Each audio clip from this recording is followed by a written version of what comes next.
Thyroid এবং মানসিক স্বাস্থ্য আপনি কি অজান্তেই ভুগছেন?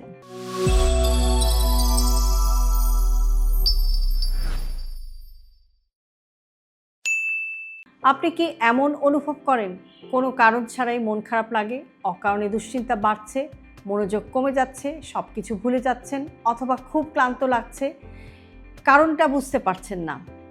অনেকেই এসবকে মানসিক সমস্যা ভেবে নেন, কিন্তু আপনি কি জানেন এইসব সমস্যার পেছনে থাকতে পারে একটা ছোট গ্রন্থি থাইরয়েড।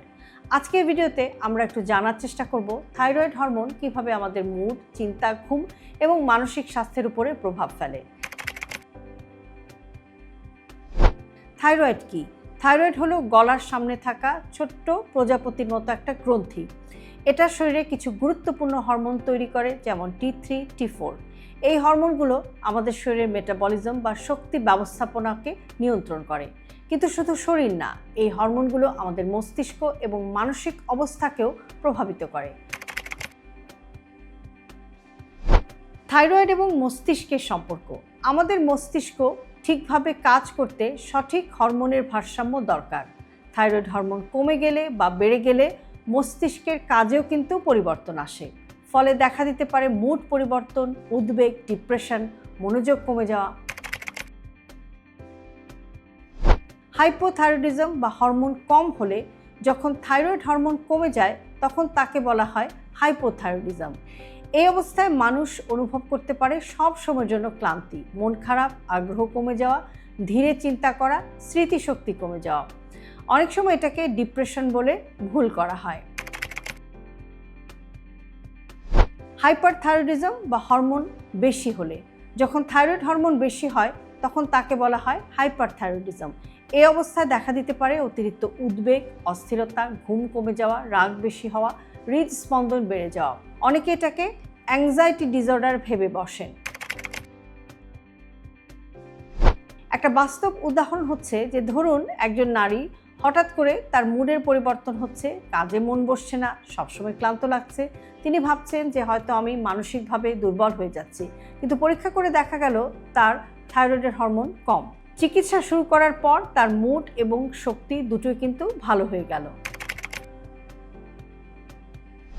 কেন এই ধরনের সমস্যা হয়? থাইরয়েড সমস্যার কিছু সাধারণ কারণ হচ্ছে অটো ইমিউন ডিজিজ বা অটো ইমিউন রোগ, আয়োডিনের ঘাটতি, হরমোনাল পরিবর্তন, বিশেষ করে নারীদের ক্ষেত্রে। কারা বেশি ঝুঁকিতে থাকেন? নারীরা 30 থেকে 40 বছরের বেশি যাদের বয়স, যাদের পরিবারে থাইরয়েডের সমস্যা আছে, অর্থাৎ ফ্যামিলি হিস্ট্রি পজিটিভ, যারা দীর্ঘদিন স্ট্রেসে থাকেন তাদেরও এই ধরনের সমস্যা হতে পারে। কখন আপনি থাইরয়েডের পরীক্ষা করাবেন? যদি আপনার মধ্যে থাকে দীর্ঘদিনের মন খারাপ, অকারণ উদ্বেগ, অস্বাভাবিক ক্লান্তি, ঘুমের সমস্যা, হঠাৎ ওজন বেড়ে যাওয়া বা ওজন কমে যাওয়ার মতো সমস্যা, তাহলে অবশ্যই আপনার থাইরয়েডের পরীক্ষা করে নেওয়া উচিত। এখন আপনি কি কি টেস্ট করবেন? সাধারণত যে টেস্টগুলো করা হয় সেটা হচ্ছে TSH, free T3, free T4। এই পরীক্ষাগুলো থাইরয়েডের অবস্থা বোঝাতে সাহায্য করে। চিকিৎসা কি? ভালো খবর হচ্ছে থাইরয়েডের সমস্যা বেশিরভাগ ক্ষেত্রেই কিন্তু নিয়ন্ত্রণযোগ্য। সঠিক ওষুধ এবং নিয়ম মেনে চললে মুড ভালো হয়, শক্তি ফিরে আসে, মানসিক অবস্থারও উন্নতি হয়। জীবনযাপন বা লাইফস্টাইলের কি ভূমিকা আছে? থাইরয়েড এবং মানসিক স্বাস্থ্যকে ভালো রাখতে নিয়মিত ঘুম, সুষম খাদ্য, স্ট্রেস কমানো, নিয়মিত ব্যায়াম, এগুলো কিন্তু খুবই গুরুত্বপূর্ণ। শেষ কথা হচ্ছে, সব মানসিক সমস্যায় শুধু মন থেকে আসে না। অনেক সময় শরীরের ভেতরের ছোট একটি হরমোনের পরিবর্তনও আমাদের পুরো মানসিক অবস্থাকে বদলে দিতে পারে।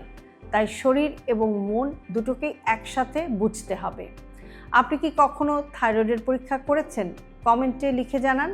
আর যদি ভিডিওটি আপনার কাছে উপকারী মনে হয় তাহলে অবশ্যই ভিডিওটি শেয়ার করুন, কারণ অনেক মানুষ এখনও জানেন না মানসিক সমস্যার পেছনে থাইরয়েডও একটি বড় কারণ হতে পারে।